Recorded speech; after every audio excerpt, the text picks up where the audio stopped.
हम कहते थे ना, जब भी हमसे पूछा जाता था कि भाई ये कह रहे हैं 100 करोड़ रिश्वत ली, 100 करोड़ रिश्वत ली, वो 100 करोड़ कहां गया? 500 से ज्यादा जगह तुमने रेड मार ली, कहीं चवन्नी मिली हो, अठन्नी मिली हो, 1 रुपया मिला हो, कहीं हमने खर्च किया हो, कहीं कैश पड़ा हो, कहीं लॉकर में मिला हो, कहीं स्विस बैंक में मिला, कहीं चवन्नी नहीं मिली, तो पैसा कहां गया? तो एक टीवी चैनल के इंटरव्यू में उस टीवी वाले ने मोदी जी से पूछा कि प्रधानमंत्री जी, ये केजरीवाल चारों तरफ कहता घूम रहा है कि आपके पास उसके खिलाफ कोई सबूत नहीं है, आपके पास उसके खिलाफ कोई रिकवरी नहीं है, फिर आपने उसको गिरफ्तार कैसे कर रखा है? पता है प्रधानमंत्री जी ने क्या कहा? प्रधानमंत्री जी कहते हैं, मैं मानता हूं कि केजरीवाल के खिलाफ कोई सबूत नहीं है, मैं मानता हूं कि केजरीवाल के खिलाफ कोई रिकवरी नहीं है, क्योंकि केजरीवाल अनुभवी चोर है। चलो मान लिया मैं अनुभवी चोर हूं, तुम्हारे पास सबूत तो नहीं है, तुम्हारे पास रिकवरी तो नहीं है, तो यूं ही डाल दिया मेरे को जेल में, बिना सबूत के डाल दिया मेरे को जेल में, बिना रिकवरी के डाल दिया जेल में। देश के इतिहास में 75 साल में सबसे ज्यादा बहुमत से आई हुई सरकार है। एक बार 70 में से 67 सीट, दूसरी बार 70 में से 62 सीट, 55% से ज्यादा वोट शेयर। इतने भारी बहुमत वाली सरकार के मुख्यमंत्री को आपने बिना सबूत के जेल में डाल दिया। यही तो तानाशाही है कि जिसका मन करेगा मैं उसी को जेल में डाल दूंगा, जिसका मन करेगा उसी को जेल में डाल दूंगा। और पूरे देश को मैसेज दे दिया कि अगर मैंने केजरीवाल को फर्जी केस में जेल में डाल दिया तो तुम्हारी तो औकात ही क्या है, किसी को भी पकड़ के जेल में डाल दूंगा।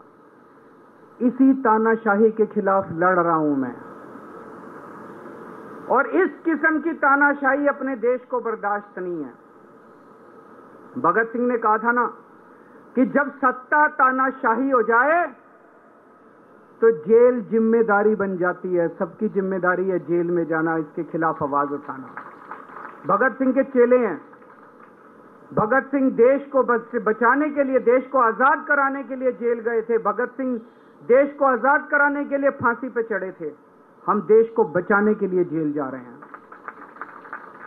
इस बार जब जा रहा हूं, मुझे नहीं पता अब मैं कब वापस आऊंगा, मुझे नहीं पता ये क्या करेंगे मेरे साथ जेल में, लेकिन मुझे कोई परवाह नहीं है, जो मर्जी करें। अगर भगत सिंह फांसी पे चढ़ गए, मैं भी फांसी पे चढ़ने के लिए तैयार हूं। मेरे शरीर का एक एक कतरा इस देश के लिए है, मेरे शरीर के खून की एक एक बूंद इस देश के लिए है, मेरे जीवन का एक एक पल देश के लिए है।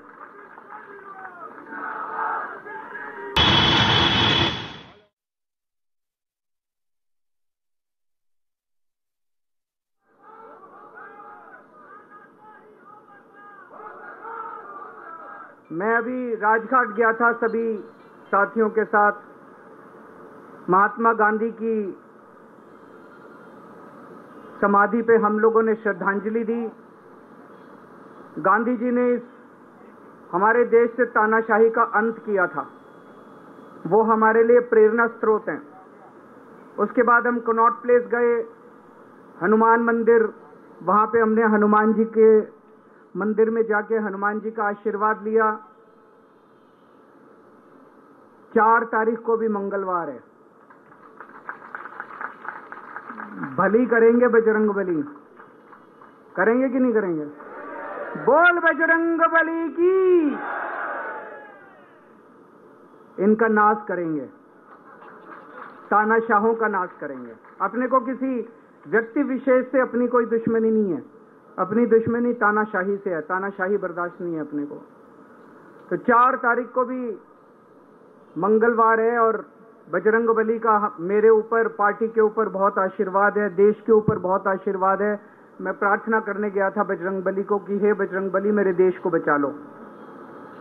अभी कल एग्जिट पोल आए हैं, मेरे से लिखवा लो, सारे एग्जिट पोल फर्जी हैं, बिल्कुल फर्जी हैं। एक एग्जिट पोल वाले ने राजस्थान में टोटल 25 सीट है, उसमें 25 में से 33 दे दिए उन्होंने बीजेपी को। ऊपर से आया होगा भाई बीजेपी को ज्यादा देने हैं, तो उसने कहा मोदी जी क्या याद रखोगे आप भी, आपको 25 में से 33 दे दिए। तो पूरा का पूरा फर्जी है, पूरा एग्जिट पोल फर्जी है। लेकिन असली मुद्दा ये है, इनको गिनती से 3 दिन पहले फर्जी एग्जिट पोल कराने की क्या जरूरत थी, ये समझने वाली बात है। मेरे को भी समझ नहीं आया। कई सारे लोगों की कई सारी बातें चल रही हैं। एक ये चल रहा है कि इन्होंने मशीनों का घोटाला कर दिया, लेकिन मैंने संदीप पाठक को भी बोला है और मैं सारे इंडिया गठबंधन की पार्टियों को बोलना चाहता हूं, अपने अपने काउंटिंग एजेंट को बोल दो पूरी तरह से सतर्क रहे। आखिरी तक अगर हार भी रहे हैं तब भी उठ के ना आए। कई बार क्या होता है, 1 राउंड में, 2 राउंड में, 3 राउंड में हार गए तो उठ के चले जाते हैं। उठ के नहीं जाना। सबसे लास्ट में रैंडम जितने बूथ होते हैं, ईवीएम मशीन होती है, उसकी पर्चियां पड़ती हैं। उन पर्चियों में से 5% पर्चियां उठाई जाती हैं।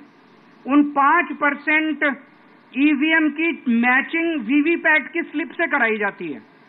वीवीपैट पे जो स्लिप है उसकी काउंटिंग होती है, जैसे बैलेट पेपर की काउंटिंग होती थी, और उसकी काउंटिंग और ईवीएम की चेकिंग होती है दोनों की। एक भी मशीन अगर मैच ना करे तो वहां चुनाव रद्द कर दिया जाता है। तो अगर आपने ये चेकिंग कर ली वहां पे, तो इसका मतलब फिर ईवीएम का घोटाला हम बचा सकते हैं। फिर ईवीएम के घोटाला अगर कर रखा इन्होंने तो हम उसको एक्सपोज कर सकते हैं। तो सब लोगों ने लास्ट तक रुक के, आपका कैंडिडेट हार भी रहा है तब भी आखिरी तक रुक के आपको ये ईवीएम की चेकिंग करा के आनी है, ईवीएम और वीवीपैट की मैचिंग करा के आनी है। एक थ्योरी ये चल रही है कि इन्होंने इतना ज्यादा सीटें इसलिए दिखाई क्योंकि इनके लोगों ने शेयर मार्केट में इन्वेस्ट कर रखा है, और कल जब शेयर मार्केट खुले तो बम्पर होगा तो ये अपने शेयर बेच बाच के खुद तो निकल लेंगे। बाकी एक थ्योरी ये चल रही है कि अफसरशाही पे दबाव डालने के लिए अगले 3 दिन में अफसरों से उल्टे सीधे काम कराने के लिए एक माहौल बना दिया गया। भाई आ तो हम ही रहे हैं, तो हमारी बात मानो, उल्टे सीधे काम करो, काउंटिंग में गड़बड़ कराएंगे, सब कुछ करेंगे। लेकिन फिर से मैं कह रहा हूं, अपने को, अपने काउंटिंग एजेंट, एआरओ, सब लोगों को अपने को ट्रेन करके भेजना है और अपने को चौकन्ना रहना है। बाद में हम कहते रहे इन्होंने ये कर दिया, उसका कोई फायदा नहीं होगा। अभी अपने को चौकन्ना रहना है। एक थ्योरी ये चल रही है कि अगर इन्होंने कल ही कम सीट दिखा दी होती एग्जिट पोल वालों ने, तो हो सकता है कि इन दोनों के खिलाफ आरएसएस में और बीजेपी में कल ही बगावत शुरू हो जाती। 4 तारीख तक इंतजार ही नहीं होता, हो सकता है। तो कई सारी थ्योरी चल रही हैं, लेकिन अपने को सतर्क रहना है, चौकन्ना रहना है। मेरा अपना मानना है कि 4 तारीख को इनकी सरकार नहीं बन रही है। ये एग्जिट पोल से घबराने की जरूरत ही नहीं है। माइंड गेम है इनका, माइंड गेम खेल रहे हैं। आपको डिस्करेज करने के लिए, डिप्रेशन में डालने के लिए बिल्कुल नहीं जाना। आप उससे जाओ कि आप जीत रहे हो। आप अपने उस कॉन्फिडेंस से जाओ कि आप जीत रहे हो, और आखिरी तक आपको बैठे रहना है, किसी भी हालत में बैठे रहना है आपको। हमें हर एक को लड़ना पड़ेगा। ये चुनाव किसी पार्टी का या किसी नेता विशेष का नहीं है। ये चुनाव इस देश को बचाने के लिए है, इस देश में जनतंत्र को बचाने के लिए है। जिसके लिए भगत सिंह, गांधी जी सब लोग लड़े थे, वही माहौल आज है। जिस तरह से हमने अंग्रेजों को हटाया था, आज इस सत्ता को अपने को हटाना है। तो मैं आप सब लोगों का, सभी साथियों का बहुत बहुत शुक्रिया अदा करना चाहता हूं। बहुत साथ मिला आप लोगों का इन 21 दिनों में। अब जब भी मैं लौट के आऊंगा फिर मिलेंगे आप लोगों से। तब तक के लिए अलविदा।